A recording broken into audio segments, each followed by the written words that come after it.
Hey everyone, if your family relies on SNAP to help with groceries, you're going to want to listen up. There are some really big changes coming down the pike in 2026. So in this explainer, we are going to break down exactly what's changing and what it means for you, especially if you're a parent or a caregiver for a child with special needs. This is the big question, right? How is this all going to affect your family?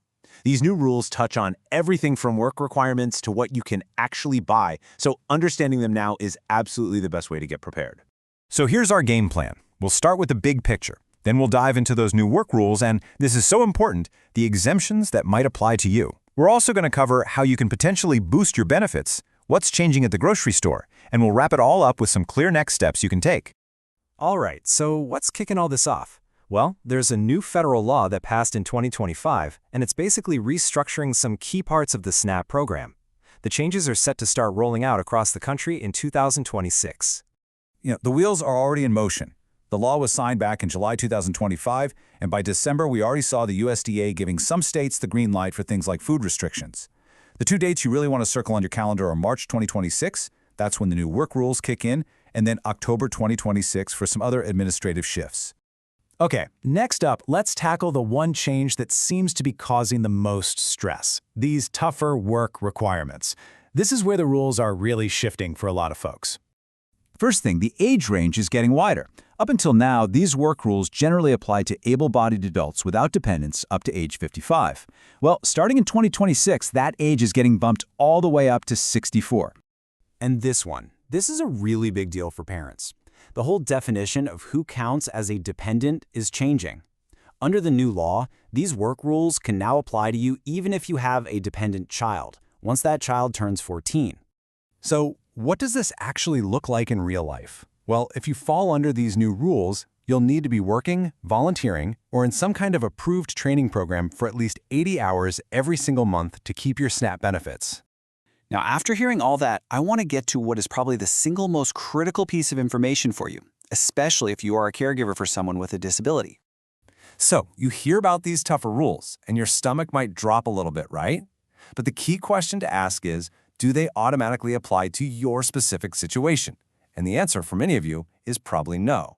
Here it is. This is the most important takeaway of this whole explainer. Federal law has a specific rule called the Caregiver Exemption.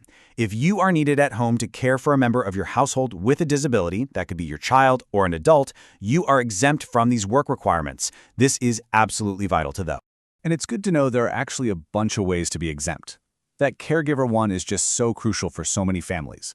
But you could also be exempt if you have a disability yourself that prevents work, if you're pregnant, or if you're caring for any child who is under the age of 14. Okay, so we've talked about exemptions from the rules, but what if I told you there's a tool that could actually increase your monthly SNAP benefit? It's something that a lot of families, especially those with special needs, just don't know about. I mean, this quote really puts it into perspective, doesn't it?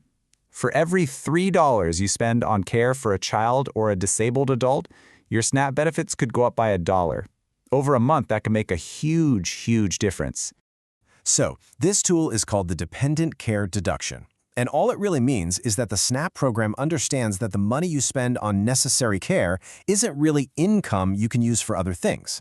So you get to subtract those costs, which makes your income look lower, and that can make your benefit amount go up.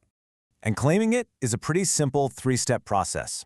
First, just think about and identify all your care-related costs. We're talking daycare, after-school programs, even transportation to and from those programs. Second, gather up the details on how much you pay, like the weekly or monthly amount. And third, just report those costs to your SNAP agency. You can do it when you apply, when you renew, or really any time your costs change.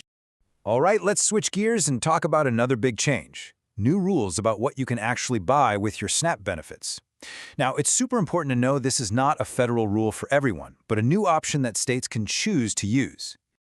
What you're looking at here is a real letter from the USDA, and it's basically giving the state of Tennessee the thumbs up to run a pilot program restricting certain food purchases. This just shows how the federal government is letting states test out new rules, but it's on a case-by-case basis.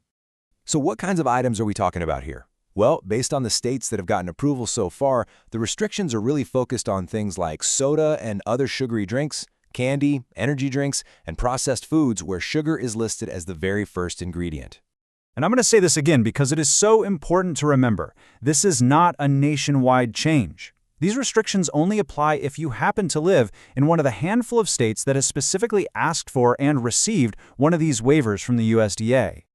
Wow, we have covered a lot of ground, from the new work rules to those critical exemptions and the changes at the grocery store. So now, let's just boil it all down into some clear, simple steps you can take to get ready.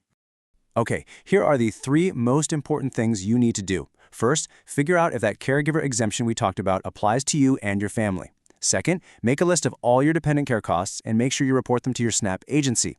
And third, get to know the specific rules in your state because things can be a little different depending on where you live. Look, navigating all these changes can feel pretty complicated, and every family's situation is a little different. So, if you need more personalized info or some one-on-one help to really understand how these new rules are going to affect you, a fantastic place to start is AskStellaNow.org. Remember, having the right information is the best tool you can possibly have.